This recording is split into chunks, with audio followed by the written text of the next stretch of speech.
திருவண்ணாமலை மாவட்டம் வந்தவாசி வட்டத்தில் வெண்குன்றம் அப்படிங்கிற கிராமத்தில் மாணவர்கள் எண்ணிக்கை மிகவும் குறைவான மாணவர்கள் எண்ணிக்கை இருந்த ஒரு காலகட்டத்தில் அந்த பள்ளியில தலைமை ஆசிரியராக இணைந்து இன்றைக்கு பள்ளி மாணவருடைய விழுக்காடை அதிகப்படுத்துவதோடு மட்டும் இல்லாம கல்வியிலோட தரமும் விழுக்காடமும் அதிகரித்து இன்றைக்கு ஒரு சிறந்த பள்ளி மேம்பாட்டுக்காக விருது வாங்கின நம்ம திருவண்ணாமலை மாவட்ட கலெக்டர் கிட்ட விருது வாங்கின நம்ம மதிப்பிற்குரிய தலைமை ஆசிரியர் வாசு ஐயாட தான் இன்னைக்கு நம்ம கேள்வி கணைகளை கேட்க போறோம். சார் வணக்கம் சார். வணக்கம் சார். நீங்க உங்க பள்ளியை பற்றி கொஞ்சம் சொல்ல முடியுங்களா சார்? சொல்றேன் சார். முதற்கண் இந்த தேசிய மலர் ரிப்போர்ட்டர்ஸுக்கு இதனுடைய ஆசிரியர்களுக்கும் அதனுடைய பொறுப்பாளர்களுக்கும் முதற்கண் என்னுடைய வாழ்த்துக்கள், வணக்கங்கள்.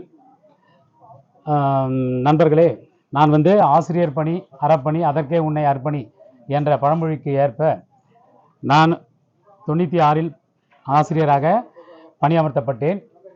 96லேருந்து இது வரைக்கும் இப்போ வரைக்கும் நான் வேலை பார்த்துட்டு இருக்கேன். 2015 PUPS இரும்பேடு காலனியில் ஒரு பள்ளி, அந்த காலனி பள்ளி 5 பிள்ளைகள் மூடக்கூடிய நிலையில் இருந்த ஒரு பள்ளி.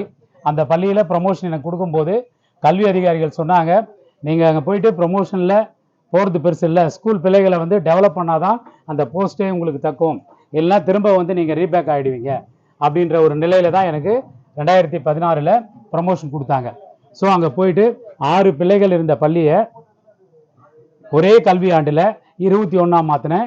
2வது கல்வி ஆண்டில் 36 பிள்ளைகளாக அந்த ஏரியா முழுக்க கேன்வாஸ் பண்ணி, அதாவது அரசு பள்ளினா என்ன, அரசு பள்ளியினுடைய நிலைப்பாடுகள் என்ன, அரசு பள்ளியில் படித்தா நமக்கு என்னென்ன பலன்கள் கிடைக்கும், என்ன கோட்டாஸ் கிடைக்கும் அப்படின்றதெல்லாம் அந்த மக்களுக்கு எடுத்து சொல்லி, அதாவது பின்தங்கிய மக்களுக்கு எடுத்து சொல்லி அந்த பள்ளியை ஸ்டாண்ட் பண்ண வச்சேன்.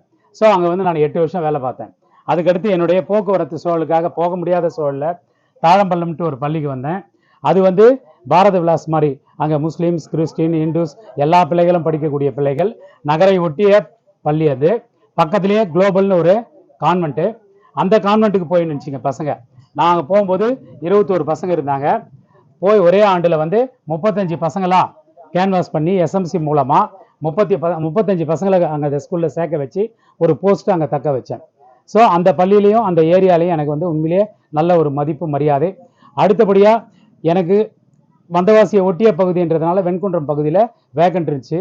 அந்த பள்ளிக்கு நான் வரும்போது கரெக்டாக 49 பிள்ளைகள் இருந்தாங்க. சென்ற ஆண்டு நான் போயிட்டு ஒரே வருஷத்தில் அங்கே இருக்கக்கூடிய அந்த ஹேபிடேஷனில் இருக்கக்கூடிய மக்கள்கிட்டலாம், ஏன்னா அதுவும் நகரை ஒட்டிய பள்ளி.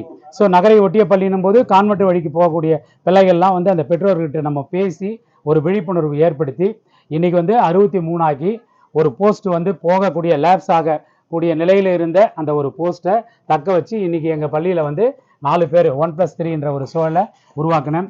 அந்த வகையில் தான் எங்கள் துறைசார் அலுவலர்கள்லாம் ஒவ்வொரு முறையும் என்னோட இது எம்ஆரில் பார்க்கும்போதெல்லாம் இவர் சாரோட ஸ்கூலில் இன்புட் இருக்குன்றதுனா கற்றலோட நிலைப்பாடு நல்லா இருக்குது அப்படின்னு சொல்லி எனக்கு என்ன பண்ணாங்க, இந்த அவார்டுக்கு ரெஃபர் பண்ணாங்க. நேற்று நைட்டு தான் எனக்கு 8:30 மணி வாக்கில் தான் தெரியும். உண்மையிலேயே என் துறைசார் அலுவலர்கள் நன்றி தெரிவிக்கிறேன். அடுத்தபடியாக இந்த அமைப்பு தேசிய மலர் இதோட அமைப்பானது கற்க கசடர அமைப்பு. நான் நிறைய விஷயங்கள் கேள்விப்பட்டிருக்கேன். அந்த அமைப்பில் இணைத்து கொண்டிருக்கக்கூடிய நம்ம பாஸ்கர் ஆகட்டும், நம்முடைய எல்லாமே பேரிட்டு கூப்பிட்றதுக்கான உரிமையானவங்க தான், எல்லாம் தம்பிகள் தான். அவர் நம்ம மலர் சாதிக் ஆகட்டும், மனோஜ் ஆகட்டும், சுரேஷ் பாபு ஆகட்டும், அடுத்தபடியாக வசந்த், அதில் அந்த டீமில் இருக்கிறவங்க எல்லாமே சிறப்பாக செய்யக்கூடியவங்க. ஏன்னா நான் தலைமை ஆசிரியரையும் கடந்து பிற அமைப்புகள்லையும் நான் இருக்கிறேன், பொது அமைப்புகள் இருக்கிறேன். அந்த வகையில் நம்ம கற்க கசடர் அமைப்பு எங்கள் பள்ளியில் 2 ப்ரோக்ராம் பண்ணியிருக்கிறாங்க. நம்ம பாஸோட மோட்டிவேட் எங்கள் பிள்ளைகள் அனைவராலும் கவரப்பட்ட விஷயம். அதே மாதிரி மலர் சாதிக்கின்றவர் அதில் இருக்கிறாரு. அவரோட ஸ்பீச்சும் உண்மையிலே அவர் அந்த ஸ்பான்சர்ஸு, 2வது ஹெல்பிங், அந்த மாதிரி விஷயத்தில் மலர் சாதிக்கோட இது அந்த ஏரியா மக்களால் கவரப்பட்டு இன்றைக்கும் எங்கள் ஸ்கூலில் பாஸ்கர் ஆகட்டும், மலர் சாகதி ஆகட்டும், 2வது இந்த அமைப்பில் இருக்கக்கூடிய சுரேஷ், அவருடைய பொறுப்பு எனக்கு தெரியல, அவரும் அந்த பள்ளியில் படித்தவர் தான், அந்த ஊரை சேர்ந்தவர் தான். அவரும் நம்ம ஸ்கூலுக்கெல்லாம் வந்திருக்கிறாரு. அது கூட அந்த டீமில் இருக்கக்கூடிய நம்முடைய தம்பிகள் எல்லாருமே நல்லா சிறப்பாக பணி செய்யக்கூடியவங்க. உண்மையிலேயே இந்த அவார்டு நம்ம டீமுக்கோ இந்த டீச்சர்ஸுக்கோ துறைசார் 60 துறைகளில் இருக்கக்கூடிய செலக்டட் பர்சன்ஸை தேர்ந்தெடுத்து நல்லா ஜென்யூனாக கொடுத்துருக்குறாங்க. உண்மையிலேயே கொடுத்த இந்த மாவட்ட நிர்வாகத்திற்கும் என்னை பேட்டி கண்ட நம்முடைய தேசிய மலர் இதனுடைய அமைப்பு, ஆசிரியர் மற்றும் அதில் இருக்கக்கூடிய பொறுப்பாளர்கள், நிறுவனர்களுக்கு என்னுடைய பணிவான நன்றிகளை தெரிவித்துக் கொள்கிறேன். நன்றி. நன்றி சார். இன்றைய அரசு பள்ளிகள் வந்து மாணவர்களை விழுக்காடு குறைந்து வரக்கூடிய காலகட்டத்தில் இப்படி ஒரு ஆசிரியர் பார்த்தீங்கன்னா ஒரு கிராமத்துக்கு மட்டும் இல்லை, நம்ம தமிழ்நாடு முழுக்குமே தேவை. இந்த நேரத்தில் இவரை மாதிரி நிறைய ஆசிரியர்கள் செயல்பட்டாங்க அப்படின்னா பள்ளியோட மாணவர் விழுக்காடும் கூடும், அரசு பள்ளிகளும் வந்து ஒரு தரமான கல்வியை பெறும் கூடி. நன்றி, நன்றி, வணக்கம்.